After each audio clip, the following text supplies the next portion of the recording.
एक पालतू गाय थी। पारो उर्मिला के साथ पिछले कई सालों से है। पति के देहांत के बाद इसी गाय के सहारे उर्मिला ने अपने परिवार को चलाया। उसकी गाय का दूध पूरे गांव में मशहूर था। गांव के सभी लोग उर्मिला से ही दूध लेते थे।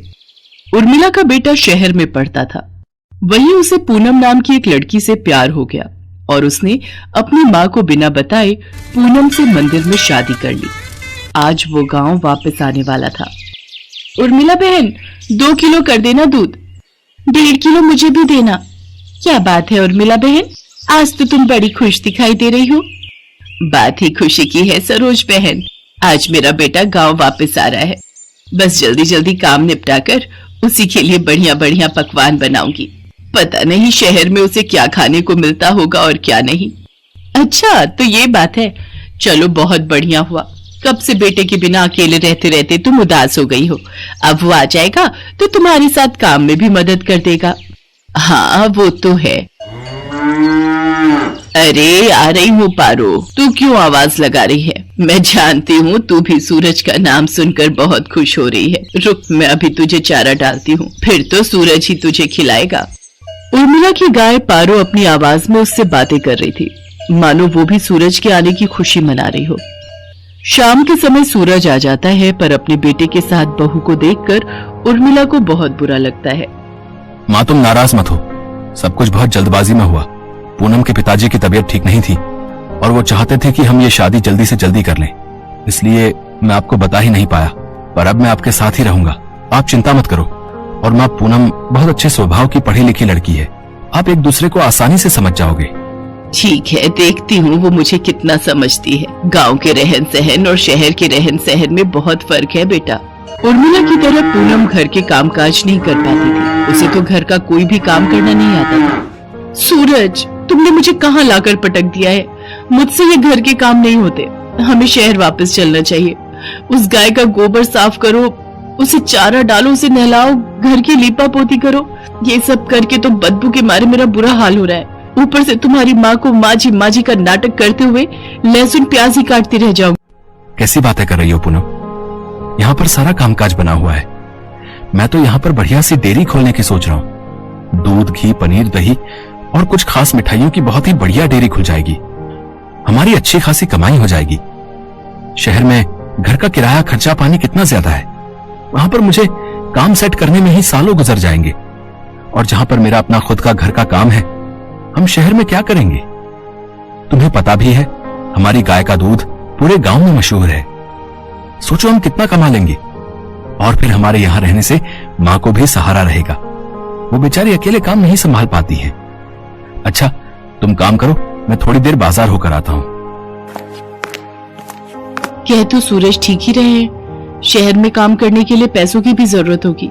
यहाँ पर तो अपना मकान, अपना काम है और फिर हमें तो पैसे कमाने से मतलब है। कुछ सालों में अच्छे पैसे कमा लिए तो बाद में शहर जाकर बस जाएंगे। पर मुझे किसी भी तरह से सासू माँ से अलग होना है ताकि उस गाय पर मेरा कब्जा हो जाए। पता नहीं, माँ जी तो बहुत चालाक है, कितने पैसे अपने अंदर करके बैठी होंगी। पूनम को पता था कि सूरज गांव में ही काम बढ़ाने वाला है, इसलिए वो अलग होने के रास्ते ढूंढने लगी। सूरज, सुबह से काम कर करके मैं थक गई हूँ। मेरे आने के बाद माँ जी ने घर के सारे काम मेरे ही जिम्मे डाल दिए हैं। गाय को नहलाना, धुलाना, गोबर साफ करना, चारा डालना, सारी देखभाल तो मैं करती हूँ। और दूध बेचने के टाइम पर माँ जी गल्ला लेकर तखत पर खुद बैठ जाती हैं। ऐसे थोड़ी होता है। मैं अब और बर्दाश्त नहीं कर सकती। जब मैं इतना काम कर रही हूँ तो फिर मैं अलग ही रहूंगी। मुझे माँ जी के साथ नहीं रहना। और हाँ, उस गाय पर मेरा हक है। मुझे तो बस बंटवारा चाहिए, गाय का बंटवारा। पूनम इतनी जोर जोर से चिल्लाकर ये बात कह रही थी कि उसकी बात उर्मिला के साथ साथ पड़ोसियों ने भी सुन ली और सब वहाँ आ गए। बहू, बंटवारा, वो भी मेरी पारो का? मेरे जीते जी ऐसा कभी नहीं होगा। और तुम जानती ही क्या हो पारो के बारे में? उसे मैंने बहुत प्यार से पाला है, उसकी देखभाल की है। तुम मेरी पारो को एक दिन भी रख कर तो दिखाओ, वो तुम्हारे साथ एक दिन भी नहीं रहेगी। हाँ हाँ, इस गाय की देखभाल मैं कर लूंगी, आप उसकी चिंता मत करो। पर एक शर्त है, आप बीच में दखलंदाजी नहीं करोगी। मैं जैसी मर्जी गाय की देखभाल करूं, आप उससे दूर रहोगी। सूरज, अगर आज बंटवारा नहीं हुआ तो मैं तुम्हें छोड़कर शहर चली जाऊंगी। माँ, अगर पूनम चाहती है तो आप उसे गाय दे क्यों नहीं देती? उसे एक बार कोशिश करने तो दो। कहीं ऐसा ना हो आप दोनों के झगड़े में मेरी शादीशुदा जिंदगी खराब हो जाए। सूरज बेटा, एक माँ कभी नहीं चाहती कि उसके बच्चों का घर खराब हो। अगर बहू की यही इच्छा है तो आज से मैं अपनी पारो बहू के हवाले करती हूँ। उर्मिला बहन, इतने सालों से हम देख रहे हैं पारो को तुमने बहुत लाड प्यार से पाला है। कहीं ऐसा न हो बंटवारे के चक्कर में एक निर्दोष जानवर परेशान हो जाए। सब गांव वाले भी क्या समझाते। पूनम तो बंटवारे की जिद पर अड़ गई थी और ऐसा ही हुआ। गाय अब पूरी तरह से पूनम के हवाले थी। सूरज गांव में डेयरी खोलने की व्यवस्था के काम से शहर चला जाता है। पूनम तो आलसी थी। उसने गाय के प्रति लापरवाही दिखाना शुरू कर दिया। वो सुबह उठकर ना तो गाय का गोबर साफ करती थी, न उसे नहलाती धुलाती थी और न ही उसे समय पर चारा देती थी। इसी कारण गाय के आसपास बदबू फैलने लगी और मक्खियां, मच्छर, कीड़े मकोड़े आने लगे। गाय को समय पर चारा नहीं मिलता था। वो कमजोर हो गई। पूनम सारा दिन सोती रहती और खाती पीती रहती। गाय ने दूध देना भी बंद कर दिया। एक दिन गाय बेहोश होकर जमीन पर गिर गई। ये देखकर पूनम घबरा गई। सूरज उसी समय शहर से आया और वो भी घबरा गया। उसने उर्मिला को आवाज लगाई। उर्मिला दौड़ती हुई अपनी पारो के पास आई और बिलख बिलख कर रोने लगती है। पारो, पारो उठ, देख देख, मैं तुझे आवाज लगा रही हूँ। पूनम, पारो की देखभाल की जिम्मेदारी तुमने ली थी ना, फिर उसका ये हाल कैसे हो गया? मुझे माफ कर दो सूरज, गलती मेरी ही है। मेरे कारण पारो आज इस हालत में है।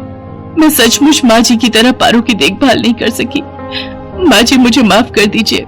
उर्मिला दौड़कर चारे के पास जाती है और चारे को उठाकर पारो के आगे रखती है। पारो को उर्मिला के स्पर्श का एहसास होता है। वो थोड़ा सा हिलती है। ये देखकर सब खुश हो जाते हैं। उर्मिला अपने हाथों से पारो को चारा खिलाती है। पारो खुशी खुशी ढेर सारा चारा खा लेती है।